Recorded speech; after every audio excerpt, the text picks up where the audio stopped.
Want the quiet efficiency of an electric car for your daily commute, but worried about range anxiety on weekend road trips? What if you could have both without compromise? Well, the 2025 Kia Sportage PHEV might just be the best value plug-in SUV right now. With EV range, SUV practicality, and a surprisingly premium interior, this isn't the same Kia you remember. But is it actually worth your money in 2025? Let me help you and also understand whether to buy the 2025 model and save a few $1,000s or wait for 2026 model year. Let's find out. Hey everyone, welcome back to another episode of Auto Reviews 24. Today I'm going to dive deep into this 2025 Kia Sportage PHEV, a compact SUV which promises full electric freedom without EV commitment. In this video, we will break it down: the bold design, the tech features, the performance, the range, and of course, should you consider a plug-in SUV in 2025? And if you are into honest car reviews, please hit that subscribe button. So let's get started.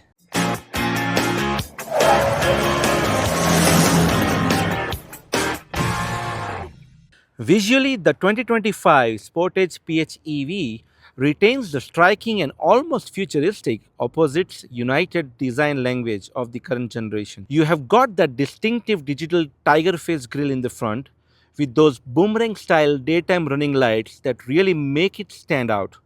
And whether you love it or hate it, you can't ignore it. So let's open the hood and find out what's powering this Sportage PHEV. This Kia is powered by 1.6-liter turbo inline 4-cylinder engine with 66.9 kilowatt AC motor, which is mated with 6-speed automatic, and it's an all-wheel drive. The combined power output is 261 horsepower and 258 pound-feet of torque. It comes with 13.8 kilowatt hour lithium battery, so it gives you 34 miles, which is 55 kilometers of electric only range. Combined mileage is 36 mpg, which is 15 kilometers per liter.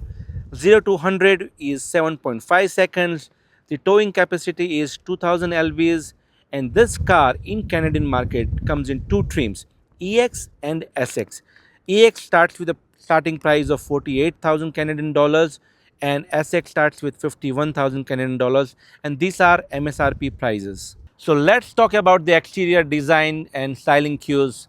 Right from the front, this is the typical corporate Kia design language. You have the tiger nose front grille, which we were talking about. It has got front camera, so it does come with 360-degree camera system. A decent Kia logo. This is the new logo nowadays. Silver trim, which is plasticky. Over the bottom, again, apologize for the car being dirty as the weather was not well earlier. You have got highway driving assist and all safety features with this radar system right here. Over to the sides, you have got this cool black accent which mimics the grille. And the biggest bold design here is this boomerang styled daytime running lights, which is also LED, which is your turn signals. Apparently you've got high beam and low beam, again full LED lights, blacked out completely headlights. That looks really nice. It also has fog lights, which is very interesting and neatly designed. Now compared to this 2025 model, the 2026 year model, the front looks pretty much the same. Aside, they have simplified the front look, and the front headlights are very much similar to the EV9 car, which you see, where this daytime running lights are more vertical, as well as the headlights are also more vertically stacked. The main change you will see in the facelift model. Over to the sides, now you see the paint is this beautiful metallic black. So the side cuts are also painted in black metallic, which is really nice. It doesn't have the typical off-road plastic cladding here. The wheels here are R19 235 by 55. Again, great profiles. I love this two-tone design of the Kia cars. It looks really futuristic. Over to the sides, you have got decent side mirrors, integrated turn signals, camera system for your 360-degree view. Simple crease lines here, as you see, one line going from the A pillar to all the way C pillar. Here you have got one more prominent line going on with this chrome touch. Again, the car is dirty, so you would not justify the way it looks, but it looks really nice. The ground clear is 8.3 inches. It's quite windy right now. Overall, the side windows are also really well profiled. You have got this black chrome strip across this window. Over to the back of this car, this is where the car design really shines. It has got this sculpted sides which you will be able to see from the back. Other than that, on the driver side rear, you have got the gas port. Here you can fill regular fuel. So now on the other side, which is the passenger rear side, it's where you will find the charging port, where you would be actually charging this particular PHEV's 13.8 kilowatt hour battery. This is the charging port. It is a typical CCS charging port, not NACS, which is okay. This charge is only on AC power, no direct charging at all. At a level 2 charging, it will take you from 15% to 100% in 2 hours. And if you are using a level 1 charger, the regular home charging port, it will take at least roughly around 6 to 8 hours. So now let's talk about the rear side of this car's look. Again, it shines really well. It is mimicking the front sharp look.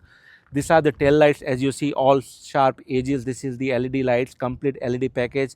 The 2026 year model is where you will see slight change here, but not a big change in the tail look. The blacked out bar over here, you have got a decent Kia logo, Sportage logo over here, as well as if you go below, the bumper has also that silver plastic finish. You also have a small brake light over here which is neatly tucked. Again, I love the way it is hidden in that bumper. Camera system here for your 360 degrees.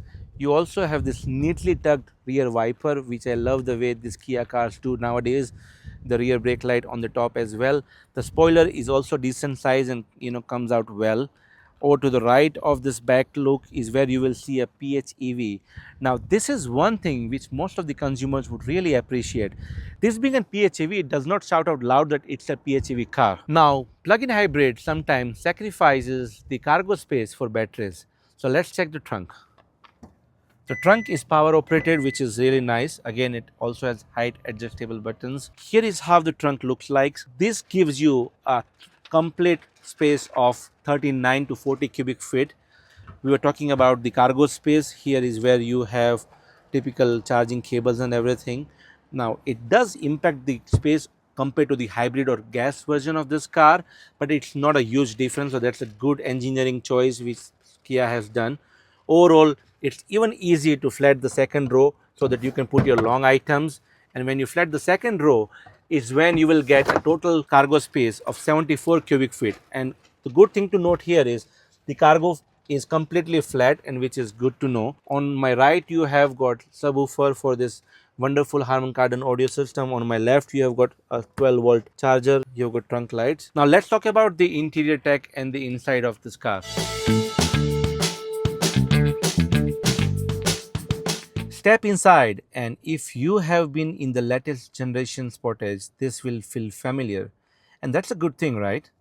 The star of the show is this available curved panoramic display, seamlessly integrating the 12.3-inch digital instrument cluster and 12.3-inch infotainment touchscreen. It looks incredibly high-tech and works brilliantly, responsive, clear graphics, and comes with standard Apple CarPlay and Android Auto.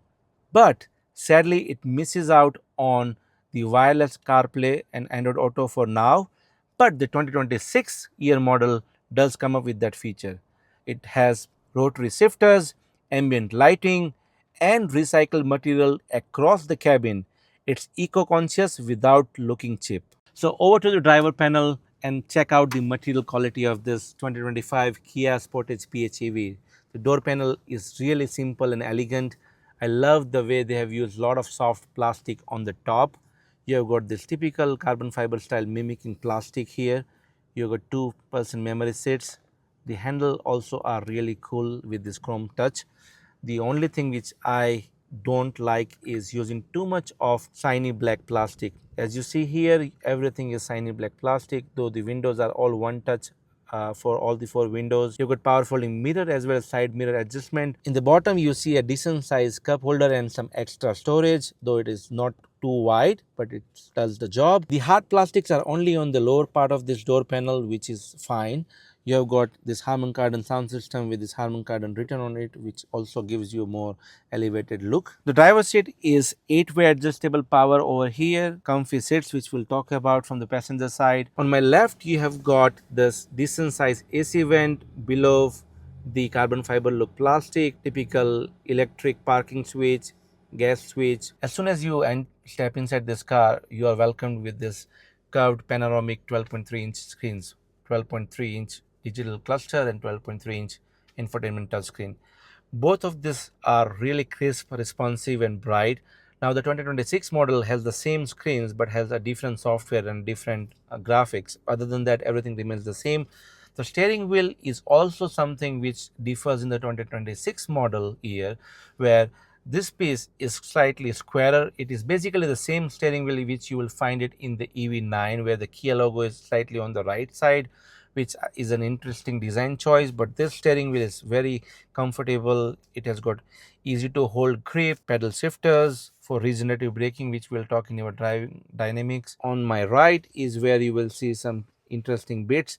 The HVAC system is one of the most interesting thing, which you can actually use it in two way. You can use it for your AC controls, or you can use it for your regular switches to control your infotainment screen. This is matte finish, so it does not catch any fingerprints or reflections, but I love the way it is designed. Very smart, isn't it? Now on top also you have got decent size AC vents. On my right, the same AC vent style continues, and it looks really elegant, but again, too much of black shiny plastic everywhere. The dashboard is sitting quite low, though the good thing is it has got soft plastic on the top, which is giving you a really premium feel. Over to the center console, as I was talking about, too much of black shiny plastic.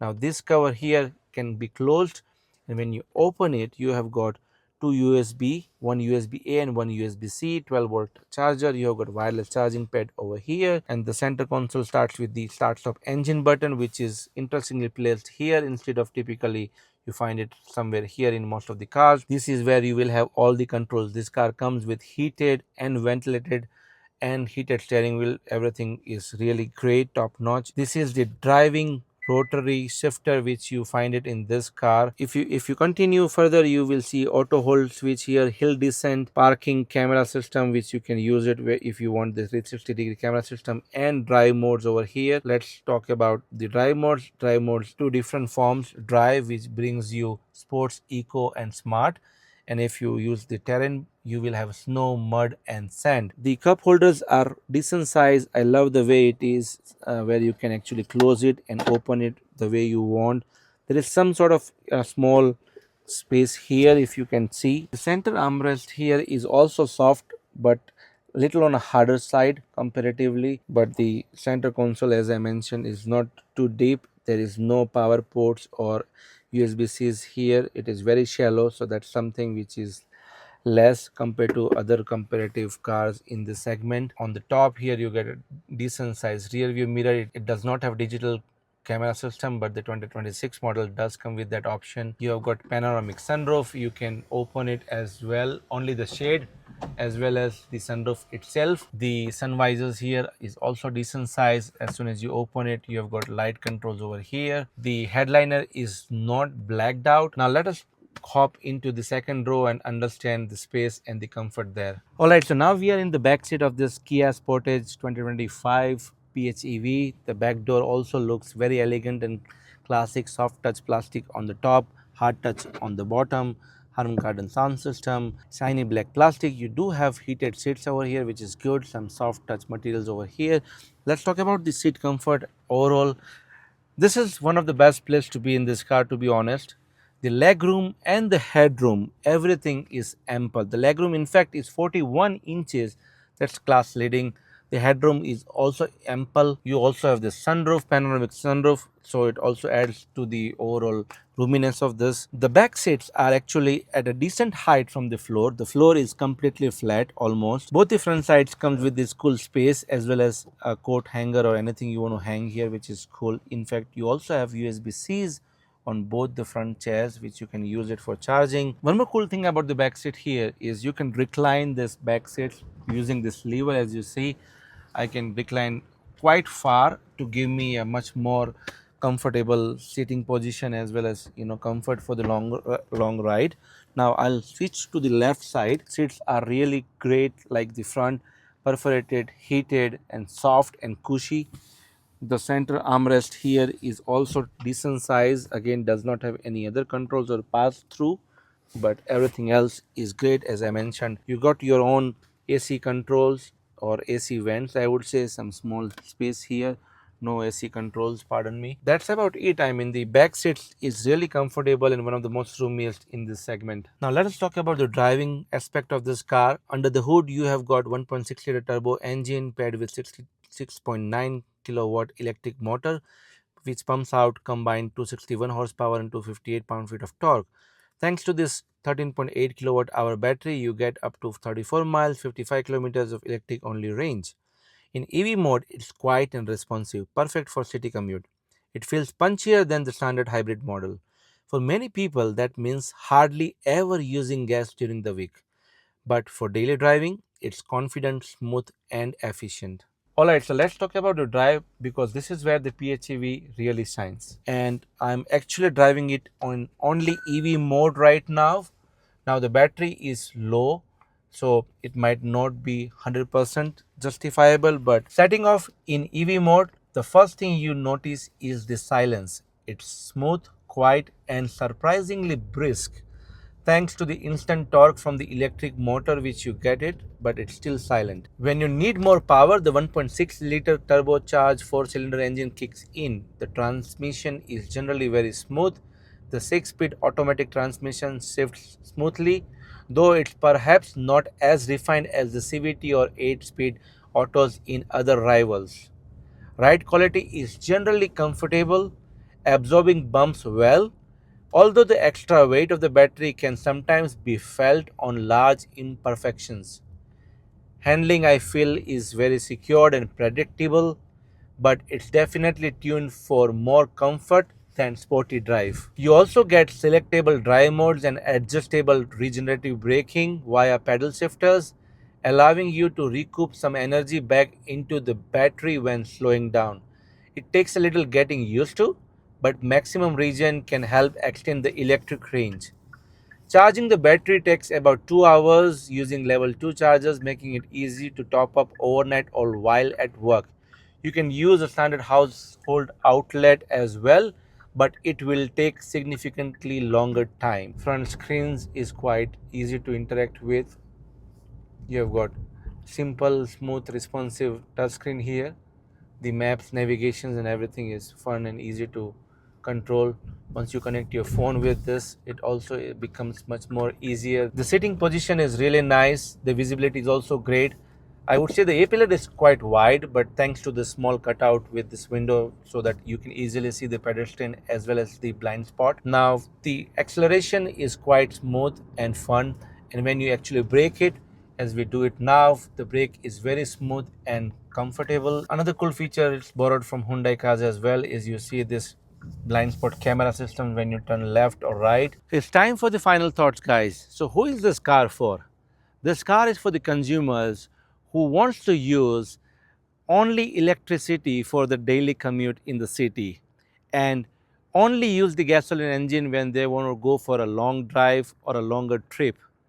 This is a perfect family SUV with a blend of efficiency, tech, and cool design space. So compared to these rivals like Toyota Rave Prime, Tucson, Sorento, or Mitsubishi Outlander, or even the Hyundai Santa Fe, you name it, there are too many options available in this class, but compared to them, this car offers a decent EV range, 55 kilometers to be precise, and a modern interior. So your choice comes down to styling preference, interior features, or your local availability and pricing. Finally, so is this the 2025 Sportage SUV PHEV worth it? If you are looking for a car which happens to give you electric range, it has got great features and a bold exterior look, then it's hard to beat. This is definitely a top contender in my list, and I would highly recommend to go ahead and buy it. Alright, so this is our look at the 2025 Kia Sportage PHEV. So what do you think? Is this the plug-in hybrid which you have been waiting for? So please comment below and let me know what do you think about this car. If you like my reviews, then please hit that like button and subscribe for more such car reviews. And thank you for watching and see you all in the next one.